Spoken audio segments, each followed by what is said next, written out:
ওয়াল বাহরি বিমা কাসাবাত আইদিন নাস। ও মানুষ, জলে স্থলে যত কিছু হইতেছে এগুলো মানুষের কামাই, ঠিক কি না? আজকে মানুষ গোপনে গোপনে জিনা করতেছে, গোপনে গোপনে ব্যভিচার করতেছে, প্রকাশ্যেও ব্যভিচার করতেছে এবং গোপনে গোপনে ব্যভিচার করতেছে।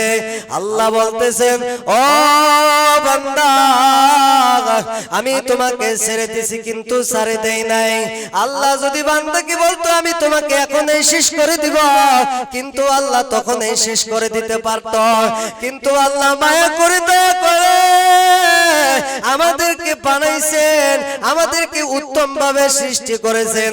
ওই আল্লাহ জানেন একদিন এই লোকটা দিনের জন্য কবুল হয়ে যাবে। এই জন্য আল্লাহ তাআলা ধৈর্য ধরে বান্দার উম্মত রহমত দিতে থাকে।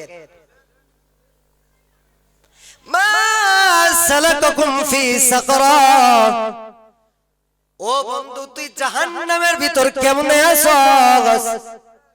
কিভাবে তুই জাহান্নামের মধ্যে গেলি? বন্ধু বন্ধুকে জিজ্ঞাসা করতেছে, বন্ধু জাহান্নামের ভিতরে কি জন্য গেলি, কি কারণ? বন্ধু বলতেছে, ও দোস্ত, আমি দুনিয়ার মধ্যে চারটা জিনিস মানি নাই। কয়টা জিনিস? চারটা জিনিস। কয়টা? বুঝে থাকবেন, বুঝবেন। চারটা জিনিস না মানার কারণে সে জাহান্নামে চলে গেছে। কিছু চলে গেছে, জাহান্নামে চলে গেছে। ও বন্ধু, তুই একটু আমার জন্য সুপারিশ কর। বন্ধু বলবে, আমার কথায় কোনো লাভ হবে না। যদি আল্লাহ তোকে রহম করে, যদি আল্লাহ তোকে মাফ করে থাকে, তুমি জান্নাতে যেতে পারবা।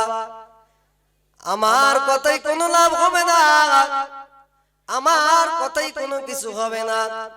বন্ধু, মা সালাকাকুম ফি সাকর, তুই কিভাবে বন্ধু জাহান্নামের মধ্যে এলি?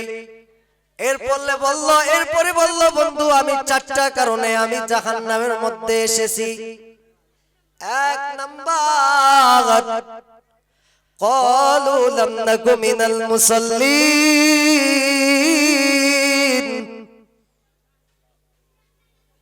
বন্ধু আমি দুনিয়ার মধ্যে মুসল্লিদের সাথে হইতে পারি নাই। মুসল্লিরা দোকান বন্ধ করে নামাজে যাইত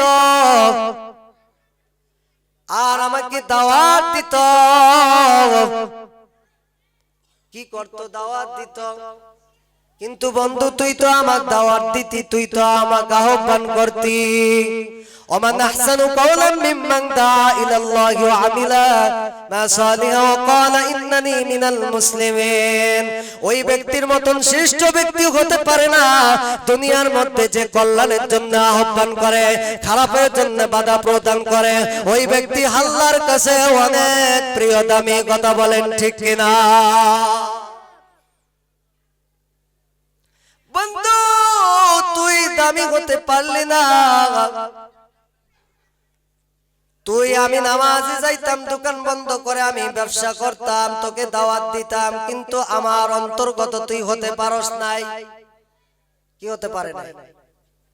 হতে পারস নাই। তোকে আমি বারবার বলতাম, বন্ধু চল আমি নামাজে যাই, চল নামাজে যাই। ইন্নাস সালাতা তানহা আনিল ফাহশাই ওয়াল মুনকার। এই সালাত হলো সমস্ত ফাহিশা কাজ থেকে বিরত রাখে, কিন্তু আমরা এটা বুঝি না। বুঝি না।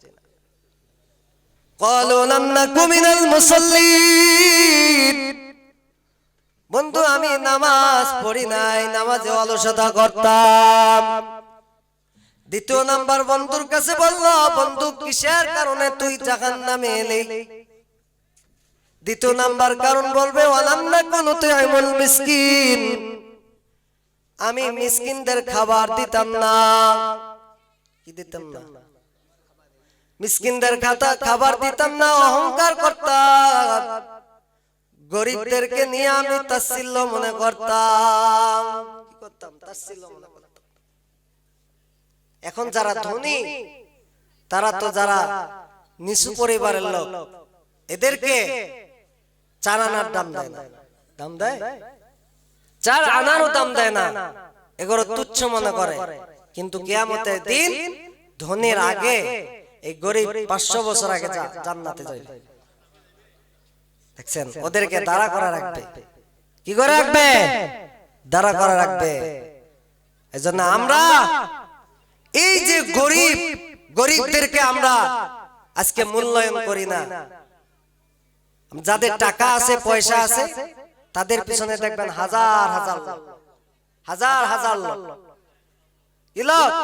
হাজার হাজার লোক, টাকা আছে, মাল আছে, সম্পদ আছে, কথা বলেন, মাল আছে, সম্পদ আছে, তার পিছনে দেখবেন সবাই লোক, কিন্তু তাকে সম্মান দিতেছে টাকার কারণে, কিন্তু পিছনে পিছনে সম্মান দেয় না। সম্মান দেয়? সম্মান দেয় না। ক্বালু লাম নাকু মিনাল মুসাল্লিন। ও বন্ধু, আমি দ্বিতীয়টা কারণ, আমি মিসকিনদেরকে খাবার দিতাম না, আমি অহংকার করতাম, আমি মানুষের সাথে অহংকার করতাম। এরপর আমি কি করতাম? গরিবদের সাথে আমি চলতাম না, তাচ্ছিল্য মনে করতাম। আমি তাদেরকে আমি 1 ফোঁটা খানাও দেই নাই, আমি তাদেরকে সাহায্য করি নাই। ও বন্ধু, আপনার যদি গ্রামে খুঁজে খুঁজে দেখবেন যে খাবার পাচ্ছে না, তাদেরকে 1 লোটা ভাত দিয়ে আসবেন। ওই দিন আল্লাহ তাআলা এই 1 লোটা ভাত দেওয়ার কারণে, উপকার করার জন্য আল্লাহ তাআলা ওই ওসিলা আপনাকে জান্নাত দিয়ে দিবেন।